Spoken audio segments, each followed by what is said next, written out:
So we got a really cool video for you today that I've been actually working on for a while, which is an exaggeration. I have just been working on trying to get the slides synced up with the images. A few months ago, I gave a talk at MCAT to a group of professional practice students on how to brand themselves. The presentation I gave is specifically for people who have a little bit of technical know-how in terms of creative software, but who aren't trained designers. So if you're coming to this as a design student or someone who's interested in graphic design, but you haven't designed anything, this video is for you. If you're coming to this really even as a design student, you're trying to figure out what stuff you need to make, that's what the second half of this talk goes into. So the first half is about how to create the brand. The second half is about how and what to apply it to and why you should apply it to certain things. And lastly, if you are just an established designer, but maybe parts of the design process are not gratifying to you, check this video out, because in it, I talk about what is essentially what we call the producer method here at the MVA, which is a way of working that's more free associative and less concept-based. And this is a step-by-step breakdown of how to try out this method and work through it. And I think before the Q&A portion of it starts, and actually there's not really any Q&A in this video, I show a project and just kind of break down a little bit more how this works. Anyway, I think it's a good one. I hope you enjoy it. If you have any questions about the content in this video, leave a comment and I will get back to you ASAP. Thanks. Joshua, go ahead. Hi there. So, two things. The first, for some reason, I am really nervous, which doesn't make sense because I talk to a room full of people every week, but I am super nervous. I can't define why. So, excuse that. But not so nervous as to not admit how nervous I am.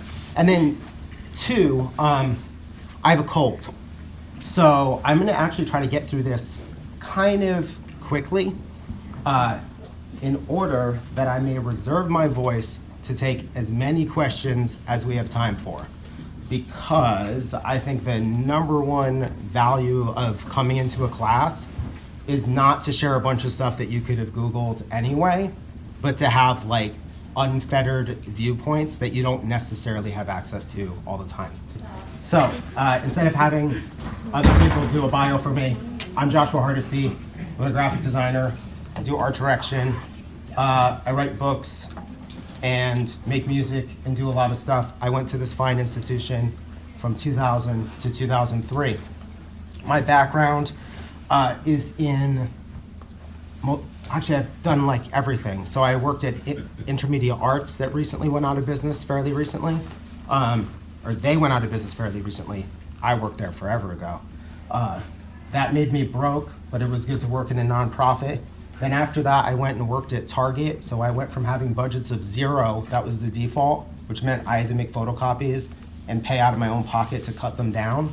Then I went to Target and all the default budgets were $5,000, even if I was doing the most inane thing in the planet. Unfortunately, I didn't get to keep the 5,000, which would have been dope. I would have cleaned up. This is some recent work. It's an identity for a cleaning company.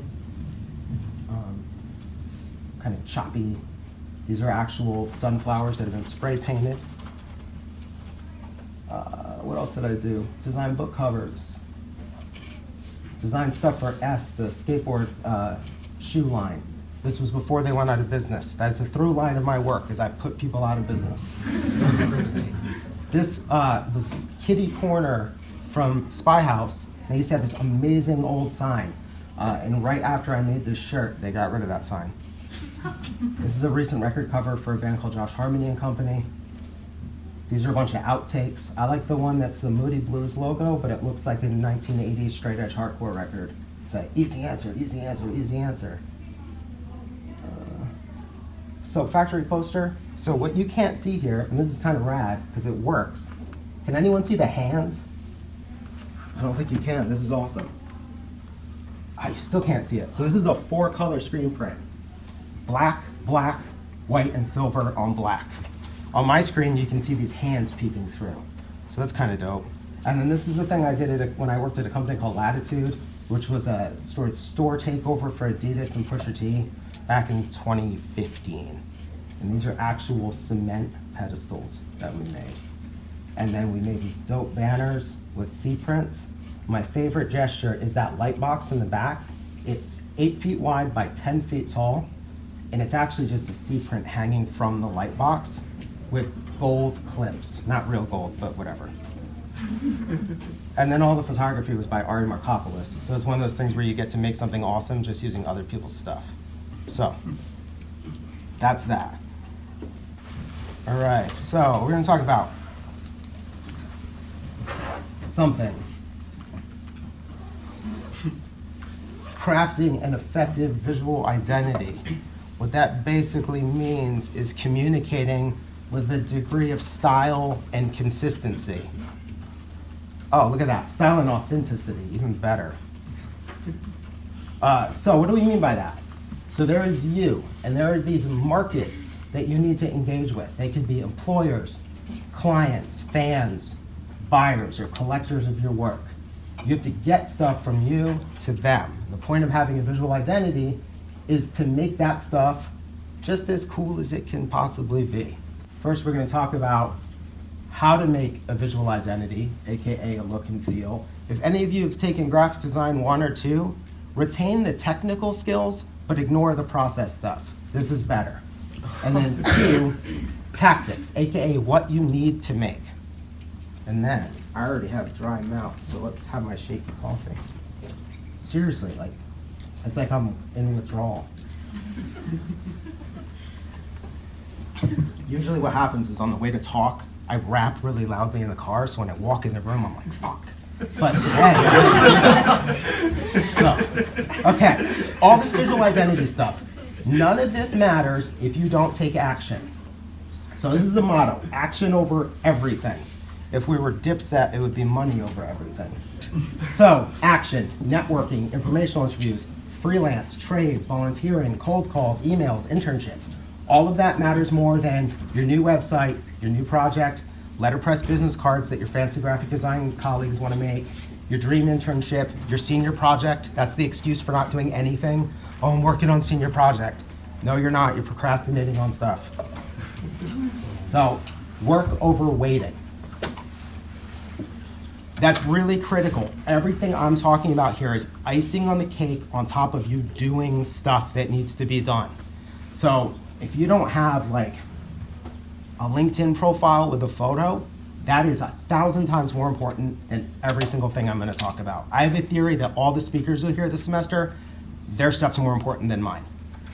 Mine is important, but it's only important once you're doing stuff. If you're not doing stuff, it's just another source of procrastination. Okay, so when you're making a visual identity, we're gonna reverse engineer this. Your success criteria. How do you know if it works? 1, do you like it?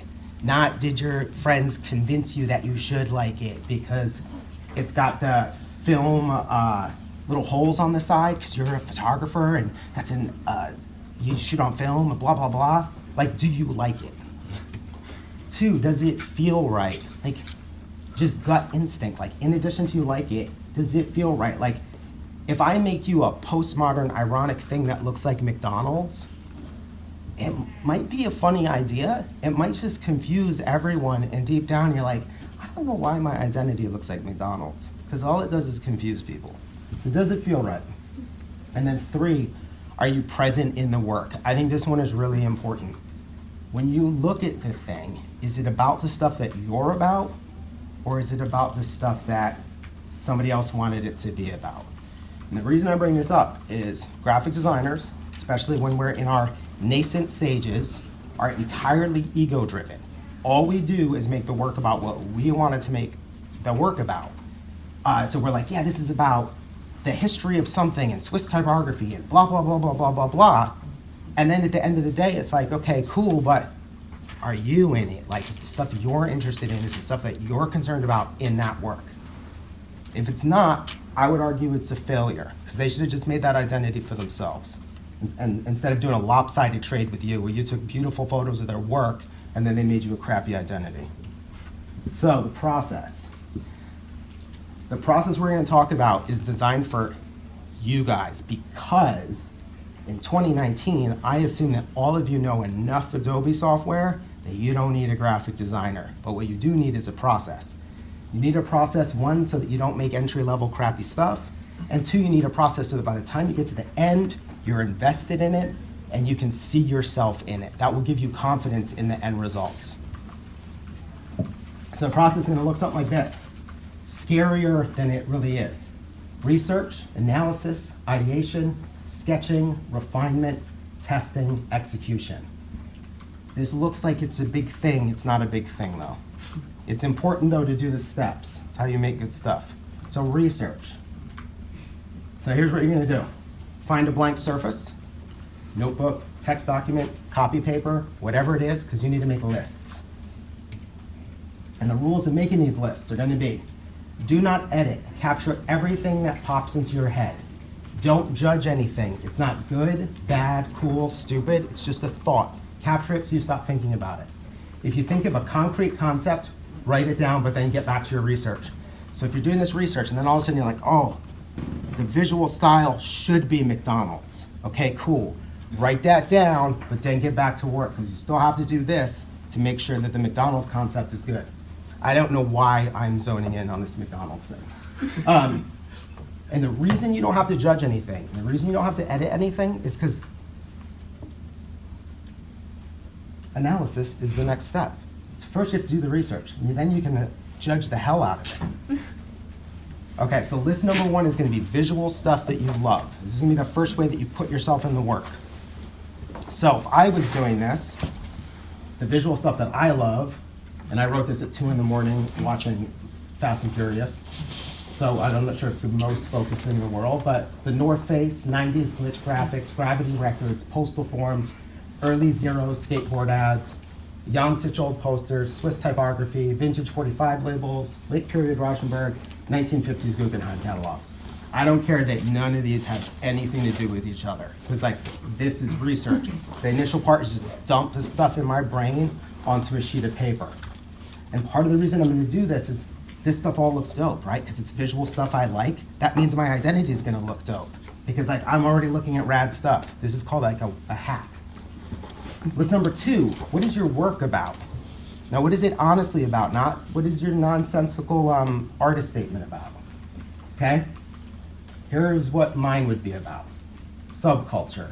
It's content oriented. I love process. I'm into prototyping. I like visual simplicity. I care about quantity over quality. I like eclectic outcome, meaning like I don't want to know what the end result's going to look like when I start a project. I want to get to the end and be like, whoa, I made that sick.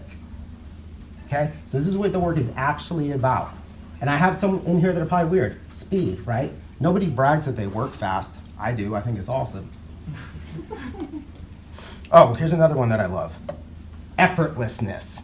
Effortlessness and speed, because I want to do other stuff. I don't want to sit around making graphic design all day. All right, list number three. What ideas do you already have? Weird. That's cool looking. It's like an animation. Okay. I don't know what's going on here. Let's see if there's another page. Nope, that's weird. 2 in the morning working. This is what happens. So this is like all the stuff that's kicking around in your head, like, oh, maybe I'll do this, maybe I'll do that. You want to capture all that stuff. Just because you had the first idea doesn't make it bad. Like, I'm not one of those people that's like, oh, you got to kill your first idea or you got to love your first idea. You capture your first idea, you capture your last idea, but you still run through a process. Because if you run through a process and the first idea still wins, the boost of confidence that you get from that, where you know for a fact, holy shit, my first ideas are the best ones. That's valuable. So then you're going to get into analysis. Again, let's see if I can like shake the shapes here. It's like crazy how bad it is. Do you want some water? No, it's not going to help. But thank you. Okay. Review your list for exciting ideas. Circle at least 5 from each list. So, what do I got? What do we end up with? Gravity Records, early Zero skateboard ads, Jan Sitchold posters, late period Rauschenberg, 1950s Guggenheim catalogs. so there's my final list. Okay, so now the fun part. I'm gonna go on, in this instance, Pinterest, because it works really well, and if I wasn't on Pinterest, I'd go to like Discogs, and then I'd save all these record covers to Pinterest, just to get them all in one place. So, Gravity Records. So I'm like pulling all of this stuff that's from Gravity, which was like it actually still is, a San Diego hardcore label from the 90s, as well as stuff that just kind of fits with it. Like this Shellac record is not on Gravity, but it looks like it should be. So I'm just gonna start pulling as much stuff as grabs my eye and is interesting. And then I got 00 skateboard ads. So old Habitat, 4-Star, and Alien Workshop ads really is apparently what I meant. It's kind of modernist, heavily chunked out, sort of technical looking things. Oh, and then repeat for the other three. Okay, and then we go to list number 2. What is your work about?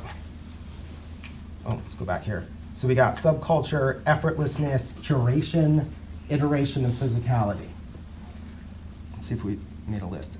Okay, so the problem with that list is you can't Google that, right? Like I can't Google, I guess I could. If I Google effortlessness though, what do I end up with? Really lame Pinterest graphics that are motivational with like a texture behind them and handmade type. I don't want that.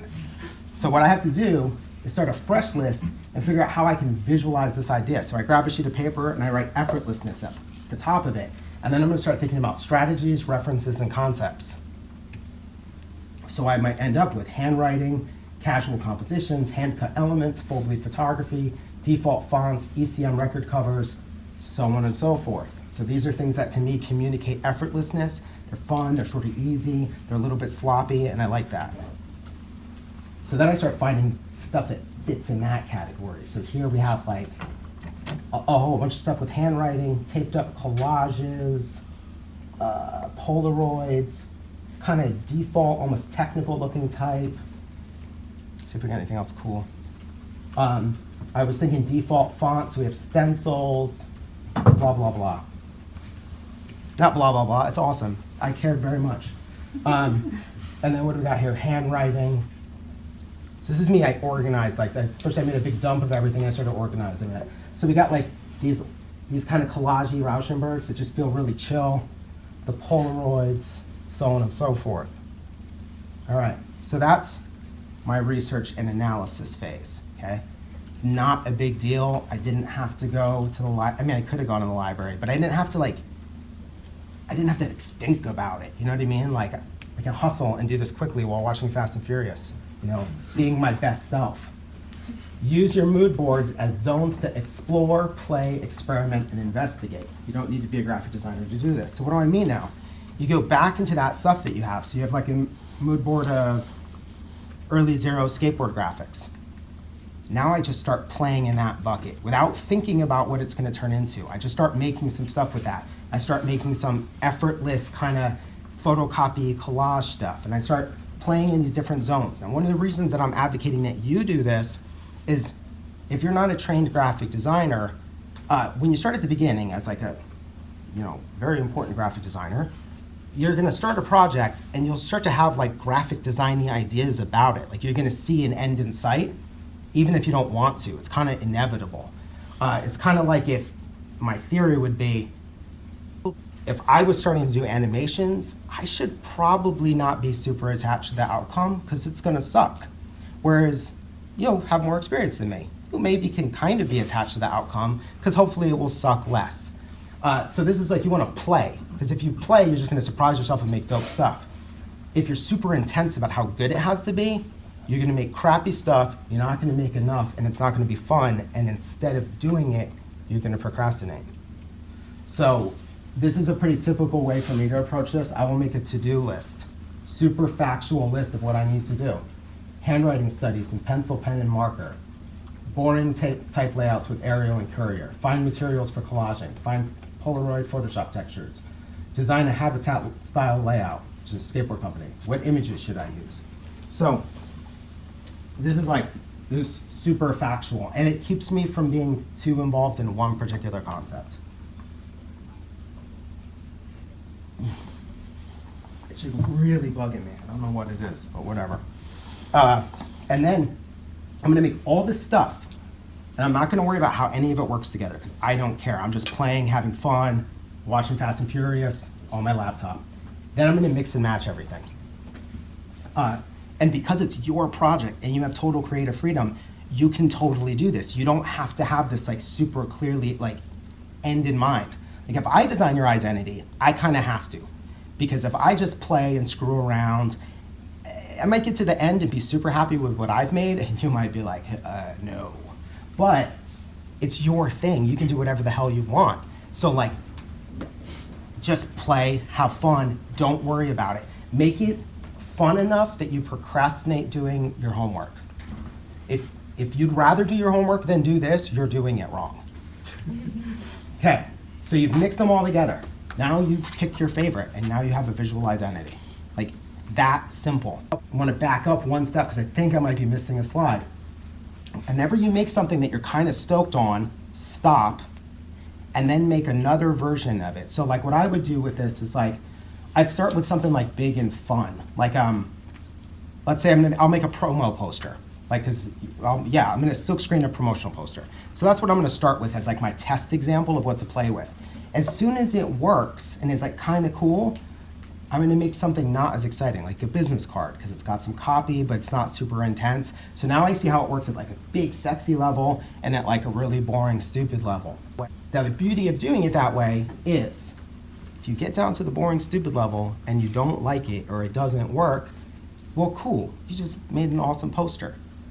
Put that to the side, and then go find another identity thing that was also working, and now test that one out. Don't be so attached to the poster that then you force this dumb thing to work everywhere. Just be like, oh, screw it, it doesn't work. It's fine. The beauty of it is you explored like 10 buckets of stuff. You should have so many versions that it actually is painful to pick one. It is like having triplets and you get in a car accident. They all run into the street. What do you do? Who do you save? That's how hard the decision should be. Like, if you love one and hate the others, you have done this wrong. It should be like you love them all so much, they're all your beautiful children. That's the process. Super straightforward. It should be more fun than your homework. You should be able to do it while watching TV. That's the motto. That's the way it's a win-win. Like, if it goes really well, you just don't remember what you watched. And if it goes terribly, well, at least you watched 7 episodes of Walking Dead. All right, now the tactics. What do you need to make? This is super important. If you do a trade with one of your graphic design colleagues, they're gonna make you a bunch of dumb stuff that you don't need. Like they're gonna make you letterpress business cards that are so thick and cost you $1.10 each. And you're gonna be like, well, I guess if we did it one-sided, I could afford it because then they're only like 90 cents. You don't need that. You don't need an invoice because you're gonna use invoicing software and you're just gonna throw a logo in it. You probably don't need letterhead unless you're writing a lot of letters. So like, what do you need? Blank surface. Make a list of things you want to happen now. So don't worry about what you're gonna do a year from now or 2 years from now. As a student, what do you need to make happen now? Do you need an internship? Do you need a job? Do you need a part-time job? Do you need a mentor? Blah, blah, blah. Do you need freelance clients? What things do you need to happen right this minute? Get freelance clients. Get a portfolio review. All right, so you want to note any steps where that person that you need the thing to happen from will connect with your brand. So let's grab a couple here. So like if I want to get a portfolio review, I must have missed another step. I guess I deleted a slide. It's because I made a list and then I deleted it. So if I wanted to get a portfolio review, what are the steps? Research people, email candidates, show up and get review, send thank you card, follow up later if I've taken any of their feedback and applied it. So I have 3 in there where I'm gonna make something and it's gonna connect with them. So, email candidates, social media and web presence, right? Because when you email them, what's the first thing they're gonna do? Google you, if they're remotely intrigued. The second thing is delete your email if they're not. Okay, show up and get portfolio review. That means I need a resume, because you always have to bring a resume, even though they're gonna recycle it. Portfolio of some kind, whatever that means, and it's a good idea to make some kind of little self-promotional cool thing, a leave behind. And then lastly, thank you cards. So these are your tactics. These are the things that you need to do. Oh, brand touch points. What a sophisticated phrase. All right, This is your first job. Get each of these to a bare minimum level of finish immediately. This means do not design your identity and then make a bunch of stuff, then make thank you cards before you send thank you cards. Go to Target, just find the coolest pack of thank you cards you can get and buy those for now. No procrastination. 2, research the context of each touch point and brainstorm on how you could make more of an impactful connection. I don't know what that means at this moment. Oh, I know what that means. So like, let's say you hand someone a business card, right? Business cards suck, they're boring, but they still exist. What could you do to make the business card more memorable? You could, for the sake of argument, hand number them. I don't know why you would do that, but let's say you make a batch of 100 and then you number them 1 through 100, which has the effect of when someone gets a business card, they're like, are these numbered? You're like, yeah. So, whatever, that's more memorable than just handing the business card, right? Maybe all your business cards are different. Like if you're a photographer, you put a different photo on every single business card, which is time consuming, but manageable. Maybe it's a little tiny portfolio and it folds down to business card size. Like what could you do just to make that interaction more memorable? Because the typical graphic designer way to do it, letterpress, really thick. Don't do that, it's expensive and not worth it. Unless you get like in a street fight and they're thick enough to. Brand touch points, okay. Once your look and feel has been established, apply it to your brand touch points or tactics. So the first thing is like, figure out what you need to make and get the bare minimum done. Like, you're at this point in time, your LinkedIn profile with actual descriptions of your jobs and mapping out your network is more important than the best business card or the best portfolio on the planet. Because it doesn't matter if you have the best if nobody knows who you are. Once you get everything to that bare minimum, you've got some kind of crappy business card, you've got a resume that's sort of readable, you have a portfolio, you have a web presence, your Instagram is more than just pictures of you drunk. Once you're at that point, then you need to step it up, and that's when you go into this brand identity thing, okay? But like, make the stuff first. Crappy stuff that gets out in the world always beats good stuff that sits in your brain. Oh, look at that, thank you, I'm done. Okay, so that said, any questions, clarifications, comments? Anyone believe that they cannot do this? I mean, this is, I was gonna say it's idiot proof, but that would be rude because like you're not idiots. But that Josh Harmony record, this is an example of the process I'm describing. I made type studies of rub down or letter-set lettering, a bazillion of these patterns, scanned in sheets of paper, scanned in office envelopes, did Photoshop experiments, made paintings, drew the Moody Blues logo for some reason. So I just had this folder filled with crap. And then once I realized that I probably had to make something, I just sat down and watched Longmire and just assembled the pieces and ended up with, I'm only showing you 19 versions, all of which are fantastic. Which is how you should feel about the stuff you make. You should have fun, then you're gonna make awesome stuff, and then like, you'll love it even if it's terrible, which is a good way to be. So, this is that process in action. The 19 versions took, I don't know, 20 hours over the course of a month. In 15-minute to 2-hour bursts, because like, I was on Pinterest in a dressing room at the Gap, like waiting for someone to put on some clothes, and then, you know, I'm making patterns one night and doing other stuff the other night, and not procrastinating because the process is fun, it's open-ended, it's engaging, it's experimental. It's basically like foundation year of school when like making work is awesome before the inevitable drag. So that's the process. If you do this, you'll have a workable visual identity. You'll feel good about it. Like you'll have confidence in it because you invested in the process. That's the most critical thing, and that's why graphic design, working with designers usually sucks, because you meet with them, you have a little conversation, then they go and do whatever it is that they do, and then weeks later or months later they show up, and it's like they presented this thing to you, and you haven't been involved that whole time.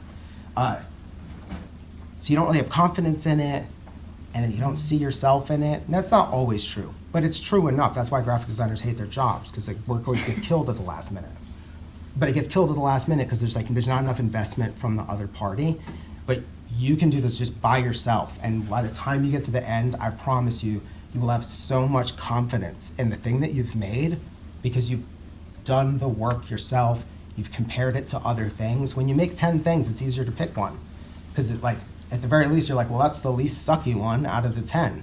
If you only make the one, then you're really like, I don't know if this sucks or is awesome. But at least if there's 9 things to compare it to, you can be like, well, it sucks, but it's better than anything else I made, so let's run with it. Yeah. Any questions or comments from anybody? Yes. Hi. So going back to kind of like the process that you were showing us in the top part of, and just because like a lot of media students don't really know InDesign really well, or like you kind of used it in 2D like at some point, where it seemed like a lot of people had the biggest struggle was just like once they had sort of coalesced their mood boards down to what they wanted, actually literally like transferring that to be something they could use, right? If you don't really know InDesign, do you have some like, I don't know, like recommendations for like how you can get it from that step to be like your own thing? Yeah, I would say there's kind of 2 things you could do. One, like, you know, if you have to learn how to do something, those tutorial books do help you learn how to do it, even if they're painfully boring. The other thing is like, you know, just YouTube the thing you're trying to do. But then the other thing is, or just use the tool you're most comfortable with, as long as you can output the thing that you need to output from it. So older graphic designers like me, if you told them like, oh, I'm doing the identity system in Photoshop, they will freak out. But they don't need to, because you can do anything in Photoshop at this point. So if you don't know InDesign, but you know Photoshop, all you have to do is make different sized artboards.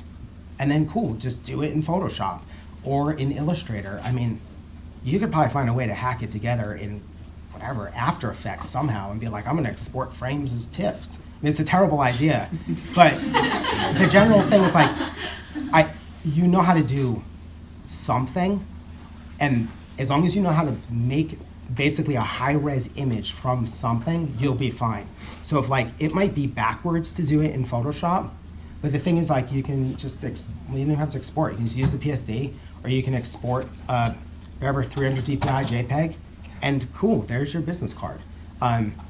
So like, you don't want to let the tools get in the way, but on the other hand, if you've hacked together anything in InDesign, you're probably going to be fine. You might just have to ask for very specific tips on like, I'm trying to do this, and then you go to your graphic designer friend, and then you just get the like hacks you need to kind of keep pushing the thing forward. That would be my thing. And then if you remotely enjoy it, then I would continue to play in that application so that it's just another skill set you have, but that it's like a fun thing. Like if you enjoy pushing shit around in InDesign, you should just do that for fun, as stupid as that sounds, in the same way that you would draw if you like to draw. Because all of a sudden, like over time, you're going to be the random person that's super good at InDesign, and there's no downside to that. All right, cool. Well, thank you for having me.